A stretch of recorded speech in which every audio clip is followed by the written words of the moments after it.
It's the Powerhouse Woman Show. You're a powerhouse woman, successful, accomplished, but you know the time has come for something else. To pivot, make a shift, or do what you've been putting off for a long time. I'm Monica Pierre, a media entrepreneur, Emmy Award-winning journalist and coach, and I'm on a mission to help you figure out your path forward and create powerful new stories about your life and legacy. There's more ahead. Time to do the greatest work of your life. Hello and welcome once again to the Powerhouse Woman Show. I'm Monica Pierre. And as we begin another month of 2023, many of us are assessing, making decisions about what's going on, what's happening, what adjustments need to be made, all along trying to make sure that we are aligned with what we really want for 2023. We're going to be talking about how do we line up our wisdom, our energy, who we really are with what we really want. I'm so delighted. We are joined today by Lisa Wade, and she is the founder of Golden Energy Leadership. Lisa is a speaker, an author, and a podcast host, and I love our podcast host. So Lisa, welcome to the Powerhouse Woman Show. It is such a pleasure to be here. And I got all inspired by the introduction video before. So thank you for that. Oh, thank you very much. And thank you for being on the show and being introduced to the audience. We're so blessed because it's not only people in the New Orleans area in the United States, but we also have had people from Canada on, people who watch us all over. So thank you for allowing us to talk to you. We're beginning this season, our fourth season, with learning the backstory of our guests, because that's important as well. You are the founder of Golden Energy Leadership. And of course, you speak. You are a certified speaker through the Big Talk Academy, where we met and worked together, and an author and a podcast host. How did you get into what you would consider your calling or your line of work right now? Sure. You know, what I realize about my background is that it's always been about communication in some way or another, you know, all the way back to competitive speech and debate, starting in junior high. And, you know, took that in through message development and political communication for national nonprofits and on Capitol Hill in Washington, and then back through advocacy communication when I moved back to Oklahoma. You know, I started my business, the first one, in 2004 after my daughter was born. I was working on Capitol Hill, seeing my daughter about 45 minutes a day. And I realized it's not why I became a mom. So I left politics and started my own business and really focused on communication, PR in that arena. You know, I've had several different iterations of my professional self during that time. And so part of my journey has been a journey of figuring out who I really want to be. That is so powerful. Is it something you can articulate at this point? If you had to give me a soundbite? Sure. Right now, my focus very much is on conscious communication. So being a catalyst for courageous and conscious communication, whether it's interpersonal communication with others, whether it's public communication from a stage to advocate for a mission or cause, or communication that's more intuitive. So communication with whatever you find to be sacred or divine. Those are the three areas that I really focus on. And when I narrowed it down to communication in those three areas, it was like something in my heart just clicked. And I'm like, that's the path. This is the path, because I'd been skirting around it and trying to make other things fit that just didn't. And so I'm excited. Talk a little bit about the courageous conversations and those conscious conversations that we are being led to call to answer. And particularly one of your talks, because you are a speaker, it's Crazy to Courageous. And I said, wow, I love the name of that. What's the genesis of that talk? How did it begin to form in your mind? You know, that's so much growing up in rural communities in Oklahoma and Missouri, with what I'm going to affectionately call like my backwoods bubbas. You know, that's my family. People, your tribe. That's my crew. But what I found is that I grew up in a very intuitive family that suppressed it all because those intuitive insights they didn't understand, and they were afraid that it set them apart, made them others somehow, and that either they were crazy or people might think they were. And so even myself, I was quite intuitive as a child, but I didn't have a box I could put that in to understand it. And so it felt unsafe and uncomfortable. And so I turned to being very mental, the smart girl thing. And I couldn't make sense of the intuitive insights through my smart girl logical mind. So I just ignored it. My family may have turned to drinking and even, other unfortunate ways of numbing, but I just turned into the mind palace and hid up here so I didn't have to deal with it. And there was nothing that could have separated me from who I truly am more than doing that. And so, Oh, so wow. much of my life since then has been coming back to who am I really? What really makes me tick? I'm a heart-driven person. I'm a soul-driven person more than a head-driven person. And once I started honoring that, everything in my life started changing, from relationships to what I wanted to do on big stages and little stages to how I show up in my business and with my clients. Would you consider it a spiritual awakening? And if so, how did you define it, or what does that really look like? Which can also scare people too, to say, I just had a spiritual awakening. Exactly. And that's where a lot of people wonder, am I dealing with psychosis at this point? Wonder if they've had a sanity break. And for me, really what shifted for me when my daughter was born, it was as if my heart blew wide open. I mean, just blew wide open. And the energy in my life just completely shifted. And I did start having these intuitive insights. I learned about um I'm going to call them, some people might call them spirit guides or angels or whatever, but they start communicating with me. And at first I'm like, what the heck is going on here? I thought I was losing it. And I found that the less I resisted and the more I leaned in, the more I learned about me and how I want to navigate through a place of love throughout this world, that I want that to be what drives me, and then finding the courage to do that.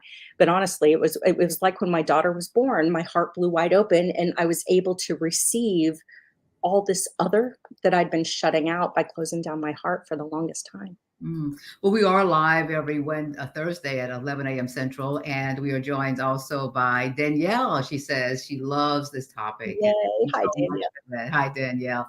We're talking about it, and one of the things when we were discussing what we could talk about, and there were so many things.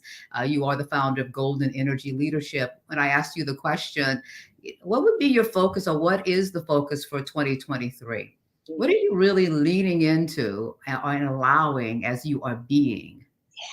So for me, it's really leaning into this communication element. I've skirted around that for so long, and last year I was playing in leadership, but the leadership term just didn't quite fit right. It just, there was something scratchy about it that didn't seem me. But once I really decided I'm leaning into communication, that felt so much better. And I just recently I was certified as a communication coach with a group called Life Languages International, and I was fascinated by, and this is more on the interpersonal and workplace professional kind of interactive interpersonal communication.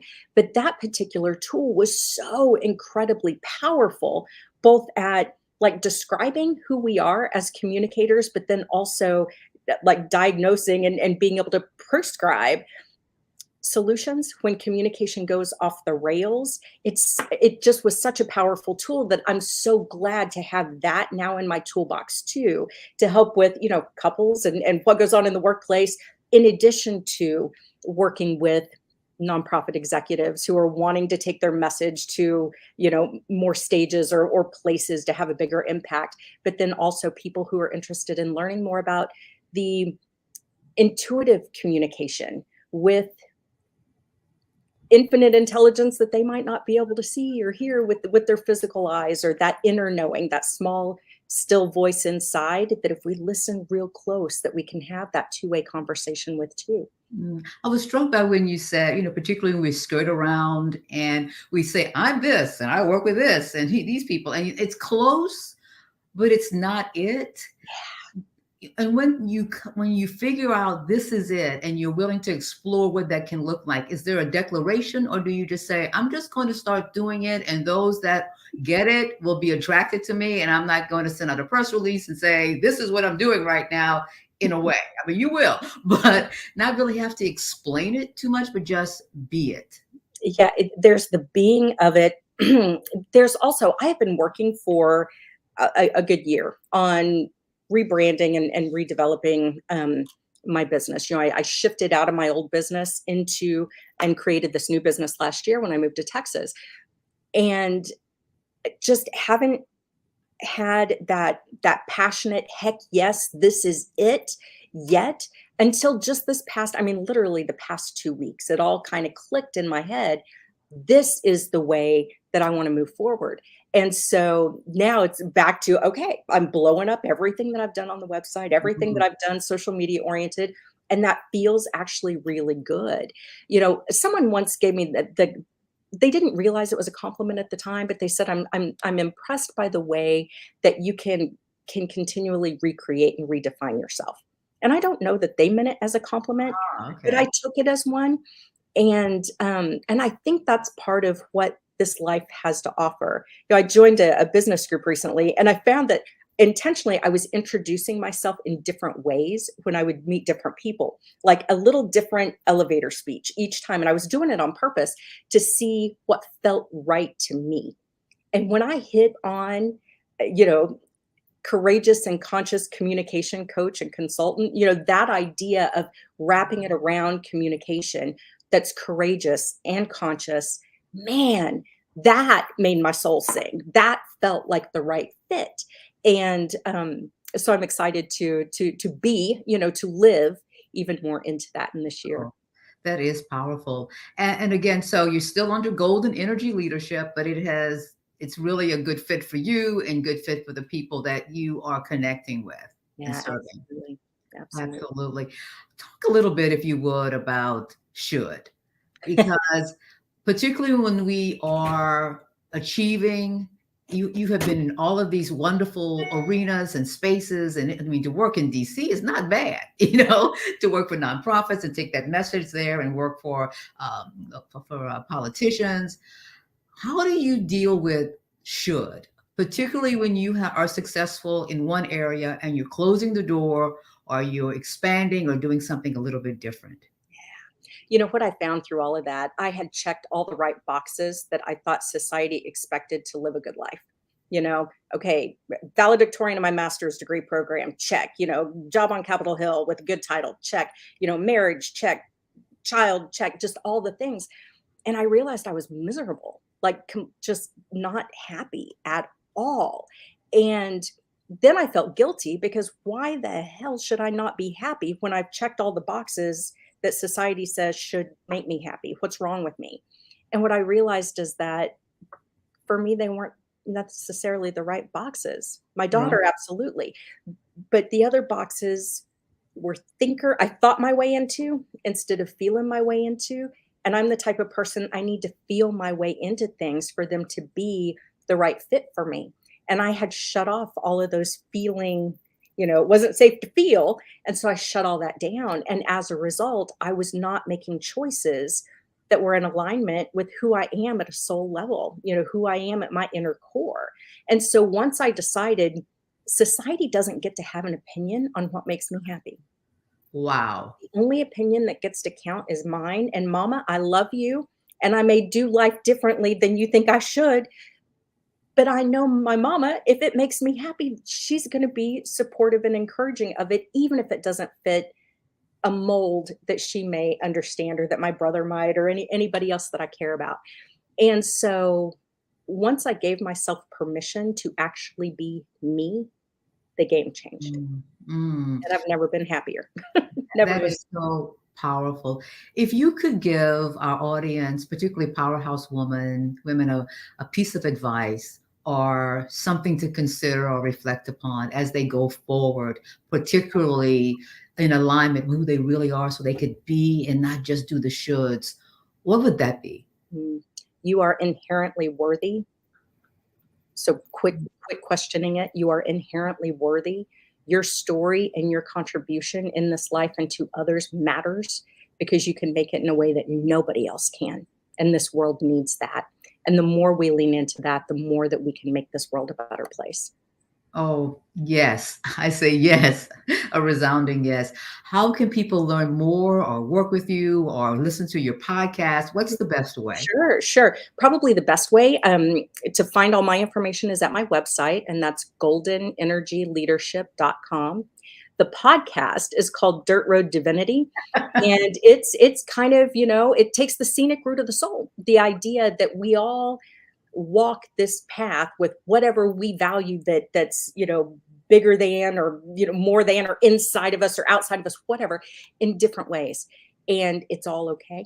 However we walk the path, sometimes it's muddy and messy and, an adventure, but it's the path for us, and that's okay. And I just wanted to bring greater acceptance that the path of spirituality doesn't have to look any certain way to be the way for you.